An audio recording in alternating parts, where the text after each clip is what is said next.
Hi ladies and gents, welcome back to the Rich King Coaching YouTube channel. Yes, my apologies, I've been absent for a couple of months with many coaching things and a little vacation, but have no fear, we are back in action with some monthly posting. So, what are we talking about today? What is the theme for this month? We're basically going to be looking at the kill shot and how to be most successful with the kill.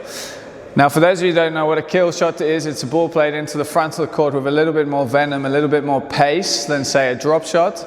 And it's a quicker way of drawing your opponent into the front of the court and also trying to get them to go down low to be a lot more defensive. Now, I want to cover a couple of basics first in terms of target. So people kind of think kill and they think hitting it really hard. It's a kill, I'm going to attack it really fast.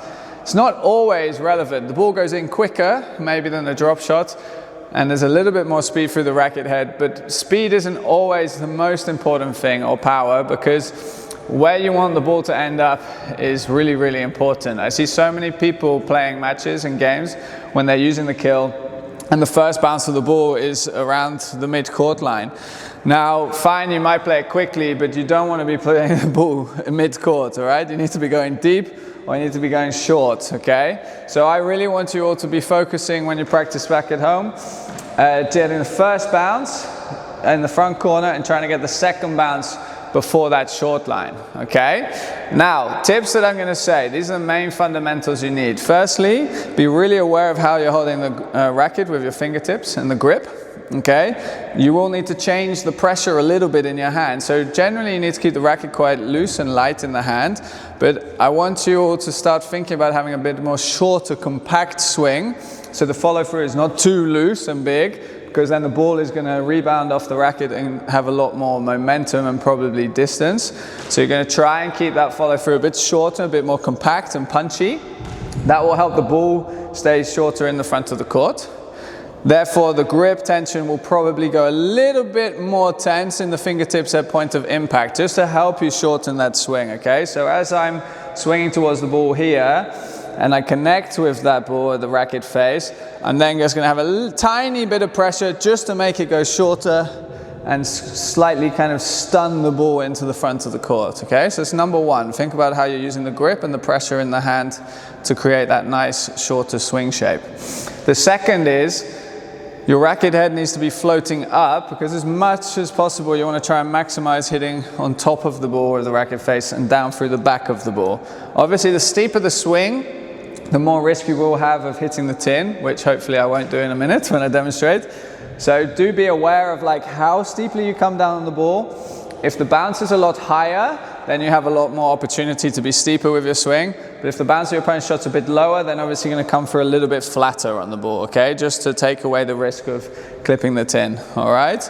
Now, the third and final thing, which is super important, is you've got to be really active with your feet to make space, because for a kill shot or any kind of attacking shot, you need to be transferring your weight into the shot and stepping in, okay? If you're leaning backwards or a bit off balance, then you lose the effectiveness of the kill.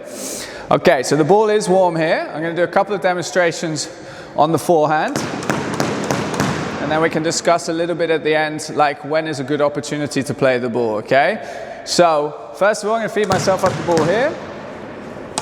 And have a little look at these shots here. Oh, first one's a tin there, you see? Active, transfer weight in. Good. See how you can hear that noise of the strings on the grip? Second bounce before. Maybe give a little bit more angle here. You see that? It's coming into the sidewall. That's okay. But I want to keep it more floor, then sidewall.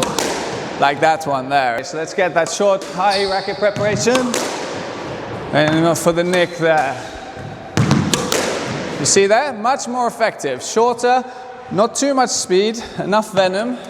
Racket head up, and transferring my weight into the shot, okay? So really looking to get that bounce, second bounce before the short line. So that one's a little bit too long. So you see how I'm not always hitting it too hard, medium pace, and then I'm getting more success in keeping that ball staying in the front of the court. If I hit it a little bit harder and through more, you know, it's got a lot of pace, so it's damaging, but that bounce of the ball actually has just landed here, the first bounce. It's way easier for my opponent to then come and intercept it. I favor my left leg on this one sometimes. just because it's a bit more stable. So floor, sidewall, yeah? Floor first, then sidewall. That's going to leave it nice and tight. Coming in on my right leg here, still just as effective.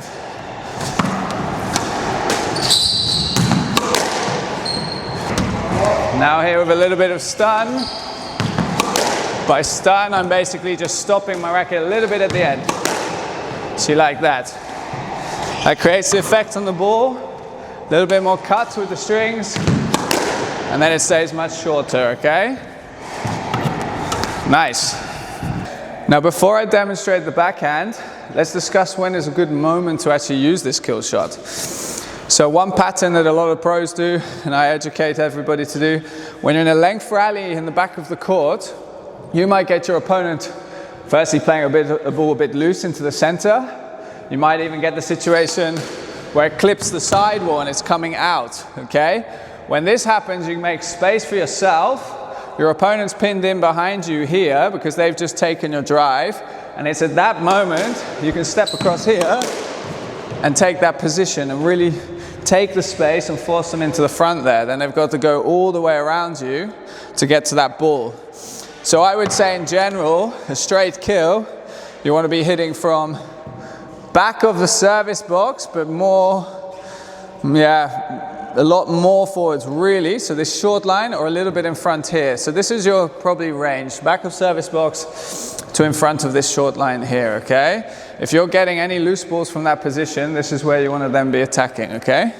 So what we're going to do now is we're going to flip over to the backhand side. Same principles can be thought of. So you're basically looking to get that racket head up nice and steep, active feet, and that short punchy follow through. Okay, second bounce on the short line there. Racket up, active feet, transfer my weight in, and there's that second bounce before the short line. So again, making good distance from the ball so that I can actually transfer my weight in. So there I'm a little bit close, you see, I'm a bit stuck. So create more space.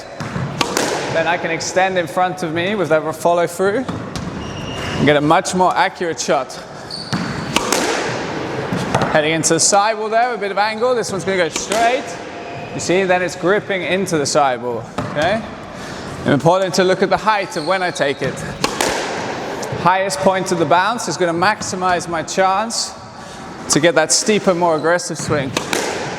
Like that. But again, focus big time on my follow through.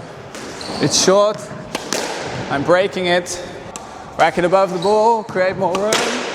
Bit too close to the ball there, a bit hampered, so I need to give myself more room. It's okay, clipping the sidewall's not what I want. Floor, then sidewall, much more effective, even if it's not perfect.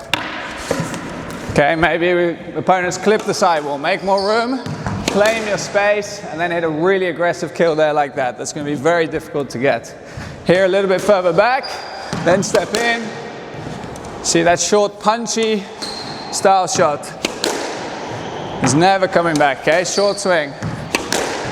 Leaves it second bounce before the short line. A little bit too long there. Okay. So there's some good examples on how to be more successful with your kill. So number one, think about grip tension, size of swing. I'm probably going more medium pace when I'm hitting that shot. That way it's less risk and I can guarantee forcing my opponent further into the front of the court.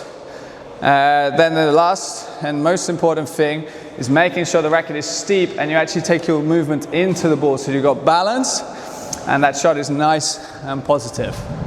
Okay, so we're going to do some more series based on the cross-court kill as well, and we'll also have some of the pros demonstrating it for you. Best of luck, share your comments if you have any questions, and I'll see you soon. Cheers.